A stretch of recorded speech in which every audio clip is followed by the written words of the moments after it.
నా తల్లిదండ్రులు నాకు జన్మనిస్తే పవర్ స్టార్ పవన్ కళ్యాణ్ అనే ఆయన నాకు బతుకునిచ్చాడు. పవన్ కళ్యాణ్ గారి గురించి ఎంత చెప్పుకున్నా నేను తక్కువే. నేను ఆర్థికంగా ఎంత స్థాయికి వెళ్ళినా కానీ పవన్ కళ్యాణ్ అనేవాడు లేకపోతే నాకు ఇప్పుడు ఈ క్రేజు ఈ పేరు ఉండేది కాదు. మామూలుగా చిన్న చిన్న వేషాలు వేస్తూ ఉండి అప్పటికి కూడా ఏ రోజు కూడా బండ్లా గణేష్కి క్యారెక్టర్ కావాలి, ఈ క్యారెక్టర్ బండ్లా గణేష్ అనే స్థాయికి నా జీవితంలో రావటం జరగలేదు. వేషాలు వేయటం జరుగుతూ ఉండేది, రకరకాలు ఉండేది. ఒకనొక టైంలో అప్పుడు అసిస్టెంట్గా ఉన్న మా blockbuster director Harish Shankar garu కూడా నాకు ఒక చింతకాయల రవి అనే సినిమాలో నన్ను రికమెండ్ చేసి అమెరికా పంపించారు అప్పట్లో. అప్పటి నుంచి మా సన్నిహిత సంబంధాలు మాకుండేవి. నన్ను నిర్మాతం చేశారు పవన్ కళ్యాణ్ గారు. ఒకరోజు పిలిచి ఎందుకో అన్నాడు, గని నువ్వు సినిమాలు చేస్తావు, నేను నిర్మాత చేస్తాను. నేను షాక్ అయ్యి, నేను నమ్మలేదు.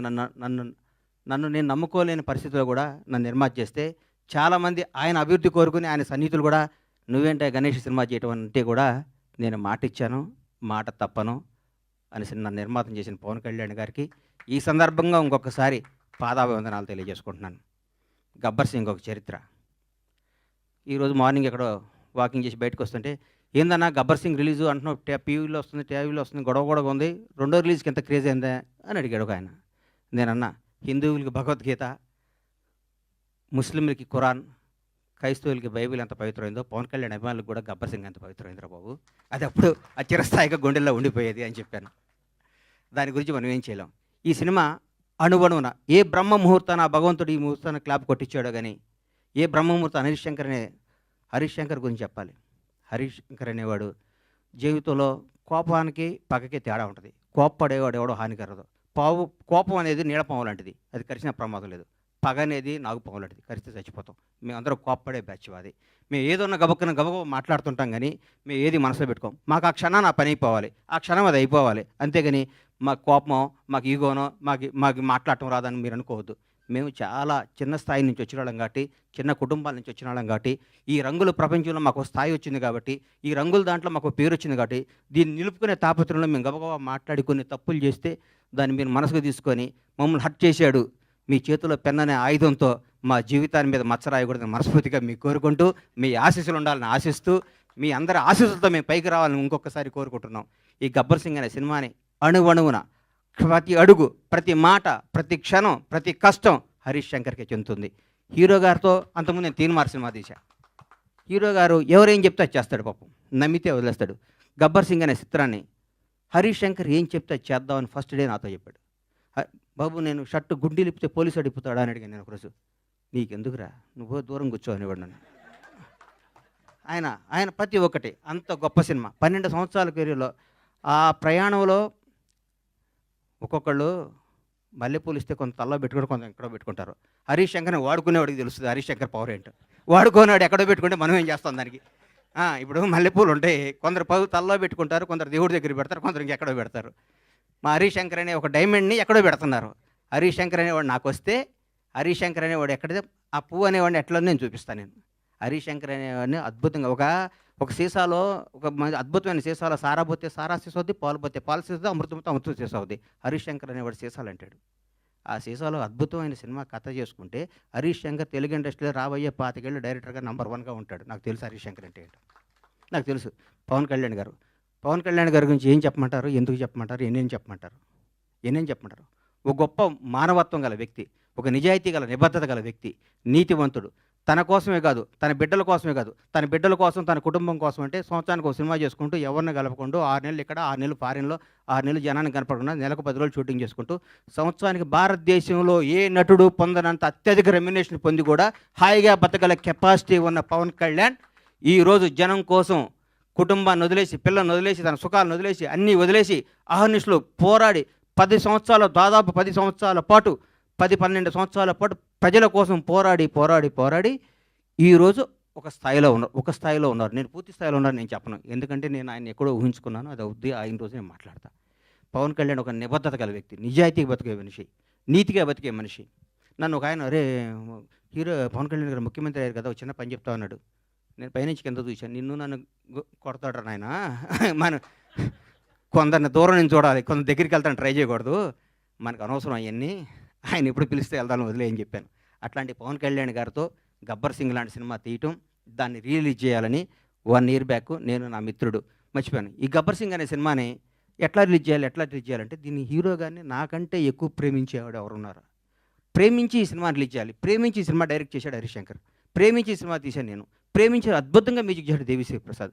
ప్రతి ఒక్కళ్ళు రమేష్ రెడ్డి గారు కానీ, సతీష్ కానీ, ఆ కోడైరెక్టర్లు కానీ, మా బాబీ కానీ, రామారావు గారు కానీ, ప్రతి ఒక్కళ్ళు ఈ సినిమాకి మా మా- మా విజయ్ కానీ, డైరెక్టర్ అయ్యాడు విజయ్ కానీ ఒక్కళ్ళు కాదు, మా హనుమంతరావు గారు కానీ, మా సుబ్రహ్మణ్యం కానీ, మా అయ్యప్ప కానీ, మా ప్రొడక్షన్ కానీ, మా టీం, మా శ్రీనివాస్ గారు కానీ, ప్రతి ఒక్కళ్ళు ఈ సినిమా ఇది కొట్టాలి సార్, ఇది కొట్టాలి, ఇది పండగ. ప్రతిరోజు మా ఇంట్లో ప్రతి షూటింగ్ అంటే పండగ జరిగే షూటింగ్. ఈ షూటింగ్లో హీరో గారు గుర్రం నుంచి పడబోయాడు ఇక్కడ మన గుజరాత్లో. షాక్ అయిపోయాను నేను. కింద పడితే ప్రాణం పోయేది ఆ రోజు పవన్ కళ్యాణ్ గారికి. ప్రాణం పోయేది. మాకు తెలియదు ఆ గుర్రం మా మాట ఉంటుందని. డైరెక్టర్ ఉన్నాడు, నేనున్నాను. గుండె ఆగిపోయింది. ఆ రోజు పొరపాటున ఎన్ని ప్రమాదాలు తట్టుకున్నామండి ఈ సినిమాలో, ఎన్ని ప్రమాదాలు. ఎంత కష్టపడ్డాడండి హీరో గారు. డైరెక్టర్ ఏం చెప్తే అది చేయమన్నాడు, ఏం చెప్తే అది చేశాడు. ఏం జనం దీనికి బ్రహ్మరథం పట్టారు. పవన్ కళ్యాణ్ అభిమానులు కడుపు నిండా ఒకే రోజు బిర్యానీ, చికెన్ బిర్యానీ, మటన్ బిర్యానీ అన్ని కలుపుకొని కడుపు నిండా నిద్రపోయిన ఈ సినిమాని ఈ విధంగా రిలీజ్ చేయటం నా అదృష్టం. మా సత్యనారాయణ గారికి, ఈ సత్యనారాయణ గారిని ఎందుకు ఎన్నుకున్నానంటే జనసేన నాయకుడు ఆయన. పవన్ కళ్యాణ్ గారిని నాకంటే ఎక్కువ అభిమానించేవాడు. పవన్ కళ్యాణ్ గారిని నాకంటే ఎక్కువ ఉన్నత స్థాయిలో చూడడానికి గొడవ కూడా చేసేవాడు. అట్లాంటి ఆయన చేతిలో ఈ సినిమా పెడితే అద్భుతంగా ఉంటుంది. ఈ సినిమాని ప్రతి ఒక్కరూ ఈరోజు రిలీజ్ అయిందనే విధంగా చూసే విధంగా ఈరోజు ఇంత క్రేజ్ రావటం అంటే, గబ్బర్ సింగ్ రిలీజ్ అప్పుడు ఎన్ని ఫోన్లు వచ్చినా అన్ని ఫోన్లు వస్తాయి, నాకు టికెట్లు అని. నేను థియేటర్లకు ఫోన్ చేసిన టికెట్లు, సార్ ఇది సెకండ్ రిలీజ్ అని మేము ఆల్రెడీ అన్ని పెట్టేస్తే మొత్తం అయిపోయినాయి సార్, మాకే టికెట్లు లేవు అంటున్నారు వాళ్ళు. నేనేం చెప్పాలి, నాకు అర్థం కావట్లేదు. థియేటర్లు పెంచుతున్నాం, అద్భుతంగా చేస్తున్నాం. ఇది సినిమాని ఇంకొకళ్ళు రిలీజ్ చేయాలంటే కూడా గబ్బర్ సింగ్ అంత కలెక్షన్ రావాలని అనుకొని రిలీజ్ చేసే స్థాయిలో ఉంటుంది ఈ సినిమా రిలీజ్. ఏ సినిమా రిలీజ్ గబ్బర్ సింగ్లా కలెక్ట్ చేస్తండి అని ఏ సినిమా అయినా ఈరోజు తెలుగు సినిమా రంగం భారతదేశంలో తెలుగు సినిమా రంగం వైపు చూస్తున్నారు. ఒకప్పుడు బాంబే అనేవాళ్ళు, తమిళనాడు, చెన్నై ఎట్లా అనేవాళ్ళు. ఈరోజు ఇండియన్ మొత్తం ఒక రాజమౌళి, ఒక సుకుమార్, ఎంతోమంది, ఒక మన నాగశ్విన్, అద్భుతమైన డైరెక్టర్లు మన ఇక్కడి నుంచి వెళ్తున్న. భారతదేశం మొత్తం తెలుగు వాడిని చూసి తెలుగు నిర్మాత, తెలుగు డైరెక్టర్, తెలుగు యాక్టర్ని గర్వంగా చూస్తున్న స్థాయికి వస్తే ఈ రంగంలో నేను 7 సంవత్సరాల సినిమా తీయడం చాలా బాధ అనిపిస్తుంది. నేను తప్పు చేశాను, నన్ను క్షమించాలి. నేను సినిమాలు తీస్తా, నేను సినిమాల్లోనే పుట్టాను, సినిమాల్లోనే ఉంటాను. సినిమానే నా వ్యాపకం, సినిమానే నా జీవితం, సినిమానే నా ఆశ. బ్లాక్ బాస్టర్ల సినిమాలు తీస్తా, బ్లాక్ బాస్టర్స్. ఇండస్ట్రీ మొత్తం బండ్లా గణేష్, పరమేశ్వర ప్రొడక్షన్స్ అంటే ఏందో మళ్ళీ చూపిస్తానికి అదే సంకల్పంతో బతుకుతానని మీ అందరు ఆశీస్సులు కావాలి, మీ అందరు అభిమానం కావాలి, మీ అందరు ప్రోత్సాహం కావాలి. ఎక్కడెక్కడ నేను చిన్న తప్పులు చేస్తే నన్ను క్షమించి నన్ను రెక్టిఫై చేయాలి, కానీ దాని మీద రాయకూడదు మీరు. అది నా విన్నపం. ఎందుకంటే వీడు దొరికాడని రాస్తారు, అది నా విన్నపం. ముఖ్యంగా పవర్ స్టార్ అభిమానులకి మనందరికీ నేను చెప్తున్నా, ఇంతకుముందు పవర్ స్టార్ పవన్ కళ్యాణ్ గారు మనం ఏం చేసినా పవన్ కళ్యాణ్ అభిమాని ఎగిరినా న్యూసే, తగ్గిన న్యూసే.